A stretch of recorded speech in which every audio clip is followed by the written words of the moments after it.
Hello and welcome to my watch reviews, and we're here with Baltany's latest release, and this, well, it's a very interesting pilot's watch, and it is homaging a 1935 A7 Longines pilot's watch, and they've recreated it quite well, I think, here. We're going to get a little bit closer up on the dial in just a moment. There is one feature that really stands out that is not quite the same as the original though. So the original watch was a single push button chronograph, and this one is far from a chronograph as much as it does look like one. This is date complication, so you've got a month, day and date all on the dial there, showing quite nicely. It is powered by a myoto movement in order to have those features, which we'll get close to a little bit later in the video. But first of all, let's take a quick tour around that dial. There's a lot going on this dial, but the one thing is that it's extremely legible. There's no denying you could not tell the time on this watch. Very bold, big numbers, very bold, big hands. And of course it's all offset by a few degrees, so the 12 is kind of where 1 or 2 o'clock would be on a conventional watch, and this is so when it's worn on the left arm you can see it without having to move your arm particularly, and that is a great feature unless you're like me and I'm left-handed and I wear my watches on the right, which means that I can't wear this watch at all really. Looking at it from this angle, you can see that very large second hand going around quite nicely. It's got a good heel on it with a big round circle. No lume on that though, unfortunately. And then you've got the sub-dial hands as well, and the top one being slightly different to the bottom one in the sense that the top one has also got a circular heel, the bottom one has not. They have been thermally blued to give it that sort of vintage vibe. So right now, while we're filming outdoors, you can clearly see those sub hands and the second hand. More on that later because that is a bit of a downfall in my opinion. So yeah, the dial is busy, but it's easy to read and it's very nice. I think the word automatic is not necessary. Just Baltany or even Baltany having a logo would just make it look a little bit more simple. That is my own humble opinion. You tell me yours, of course, down in the comments below. Here we're looking a bit closer on that crown. Big onion crown with a button at the top, and it is pretty much exactly the same as what was on the original. It does look nice though. And here we are at the side profile, and you can see I can wave at you through the reflection because every surface is highly polished. You can't help but notice as well that this watch is very thick. I'll give you the dimensions shortly. Why that is, I'm not sure. Perhaps it must be something to do with the movement. You can see that the lugs drop off there quite nicely. They've got a nice sort of curved feature about them. And again, we've got another angle here to look at that button onion crown. Okay, let's turn it over and look at the case back. And to my delight, it is a display case back. I like display backs. I always like to see a movement working, and I'm sure many of you do too. Now with myoto you can buy very plain ordinary movements which are cheaper, or you can buy a more decorated one, and that's what Baltany have done here to fit in. So it gives you more to look at. There's some striping going on, and it's just finished that little bit better. You can see it says Sapphire automatic, and it's only 50 meters of water resistance. There is no screw down crown on this watch. Switch the light out and give it a bit of UV. That's what you get, a green glow. It's just painted onto the dial so that numbers are going to fade faster, but because they're so big it burns bright longer than you would expect. The hands will keep going for a long time as well. Pretty decent, have to say, for what it is. Here it is on my left wrist, which feels completely alien to me, but I guess you guys would appreciate it because it feels right for you. That's what it looks like size wise. Pretty decent. As much as it's thick, I don't think it stands up too tall. Plenty of presence. Nice. Let's look at the price. Here we are on the official Baltany website, and you can see this watch is coming in at a whopping $340 US. Now, by Baltany standards, that is a lot of money. Most Baltanys are sub 200. There are a few that are 300, but this one obviously is a little bit more again. So you've got to really want one of these. I am not sure if I would want to part with that sort of money, if I'm honest, for this particular watch. But then I have my own reasons. In part, I can't actually wear it. I can't put it on my right arm. But yeah, here's the sort of creamy white dial version as well, which would be the pick in many respects, for reasons I will discuss as my pet hate and my negative of this watch, which I'll be speaking about very shortly. So the Myota 9122 movement that is inside is possibly costing a lot more money for Baltany, and maybe that's some of the price hike there. It is the higher decorated version, and it is a high beat. It is beating at 28,800 beats per hour, meaning that's going to give you a much smoother tick. And of course you've got the complication of the month, day and date. Whether that's useful or not is another question. So there we go. You can save $5 up here, which is not going to bring it down enough for me. And perhaps if you look on their AliExpress store, maybe if there's a sale in AliExpress, they're going to come down even more if you're going to want one of these. Don't get me wrong, it is a great looking watch, and it's certainly going to turn heads if you've got this one on the wrist.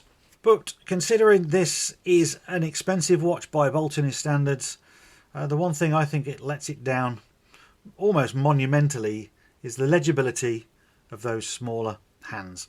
So the running seconds is a beautiful long blued hand. It's got that circle heel to it. It's not loomed, of course, but in this light, looking at it straight on, excuse that reflection, it's really annoying, isn't it? I can barely see that hand, and I certainly can't see the month, and I can barely see the day. Obviously on certain angles you can, and on your wrist it is a little bit more legible than just looking at the camera, but dark blue on black I don't think really works. I don't know what the solution would be on a watch like this, to be honest. You know, put white hands on it, it might not look as nice, but to me it is a little bit of a disappointment. It has a very nice strap all the same. This is a distressed leather strap. It's probably one of the better straps I've seen from Baltany, and I guess again that's what you're paying for. So higher price tag, better quality strap. Nice display case back, lovely to see that. We're going to be looking in there in just a moment when I put it on the microscope. So let's just try and measure some of its dimensions. So if we go for the diameter of the case, it's 41 millimeters. The big one is the thickness, which is 13.9. That is quite thick, isn't it? Yeah, I guess the movement is quite a big one inside. Lug width, we didn't do that. Can we get in there? 20mm lug width. And the lug to lug, I think the lug to lug is going to be alright, because you can see how much these are curved and drop off. And on the strap itself, which is where I'm measuring, well, I'll call it 50 millimeters, eh? So it is bigger than I thought dimensionally. Okay, right, let's put it on the microscope, have a closer look at that dial, and certainly investigate that movement.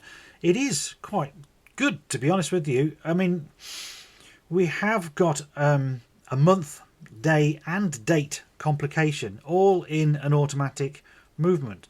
So that's 3 complications, and that's not to be squeezed out. Whether they are really useful, I don't know. I think a chronograph is far better than being able to know what day it is. I think we all generally know what day it is. A date is always handy. But that's about as much. I never think I'm going to need to know what month I'm in. But I think this is just trying to pull the wool over your eyes. It's trying to make it look like a chronograph without having a chronograph inside. Right, okay, microscope time. Right, we're looking at the 9122 Myota movement. It says there 26 joules, look. And you've got the Genève stripes And yes, that's just done by a milling machine. It's quite a nice bit of finishing. I do like the look of Myoto movements in general, considering they're a, in theory, a budget movement. You can get them with this extra decoration, and that's obviously what Baltany have done here to put a display back on, so it just looks a bit nicer. I personally think that you should blue these 3 screws. I've done it on a video on my main channel actually. I had a bluing kit and tested it out and did it on another Myoto, so perhaps I'll leave a link upstairs now for that if you wanted to go and check that out. You've got this stonking great big spacer ring. Unfortunately, it's made out of metal, which is good, rather than plastic, so it's going to be a bit more durable. But yeah, that's a huge reduction, which in many respects meant you could have actually made a smaller case. 40 might be just a little bit too big, I don't know. But yeah, in general, it's all right. Let's just get a little bit closer. And here we go, we can just look again. So there's those stripes. Some nice sort of brass wheels there you can see. Hairsprings all busy, very typical. Now, people accuse Myoto of being noisy movements, and I can just sort of demonstrate a little bit about this. So they go this way, clockwise, to wind. You can just see these two, they're called reversal wheels. You can just see them turning there. And when it goes this way, it doesn't turn at all. So the power into the movement is a clockwise direction on the rotor. So the more the mainspring is wound, the more resistance this starts to get. And as a result, it tends to spin much more anti-clockwise, as you can see here. And that creates the noise. I think you'll find if you've got a unwound Myoto, the rotor isn't as inclined, should we say, to spin anti-clockwise like that, because it has got less resistance to fight against. But that's the reason they're noisy. I think it still looks quite good to look at, to be honest with you.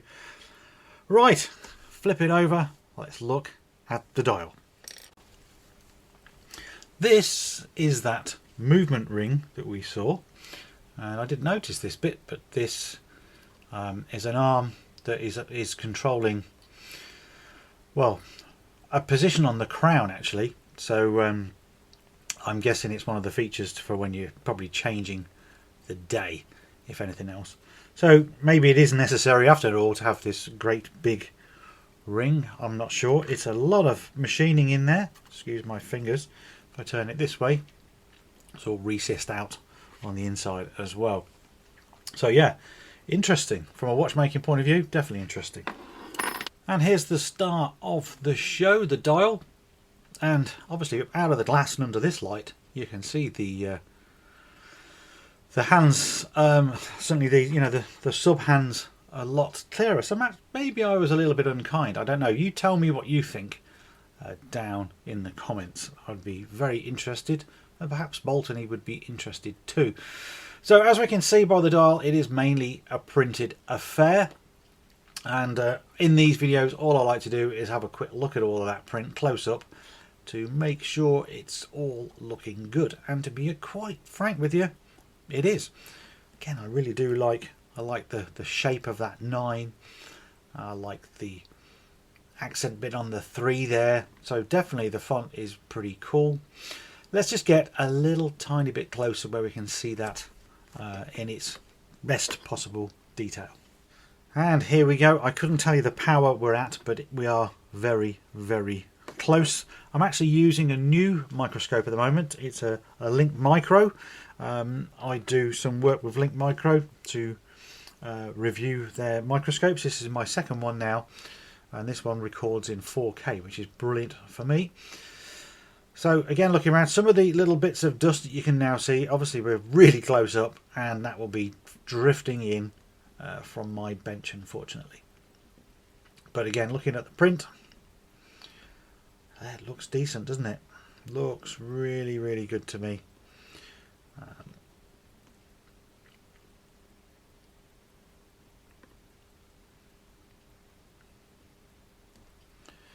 Yep. I actually like this sort of, these are Microseconds, aren't they?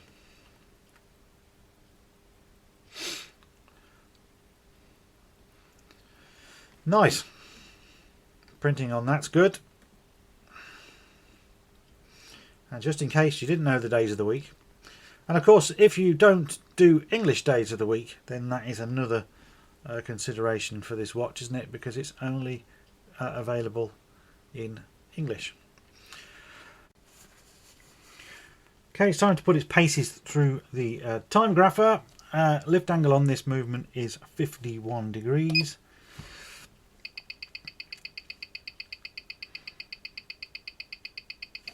And well, yes, that's pretty decent, to be honest with you. I'll just turn the gain down because it's picking up some vibration, probably from my voice. Traces not bad at all, especially for a Miyota. They can sometimes be quite noisy. Well, I like to call them noisy. They actually oil the palette pivot, which I think is an absolute nonsense. You shouldn't really be doing that. It's running slightly slow, but I think anyone would be pleased with, you know, plus or minus 10 seconds a day. The beat error is just about acceptable and the amplitude is fine.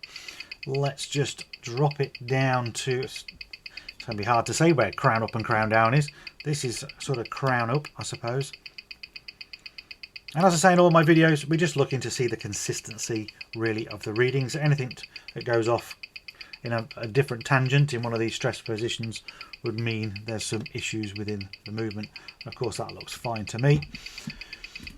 So if we turn it all the way around to that, we're sort of crown down-ish.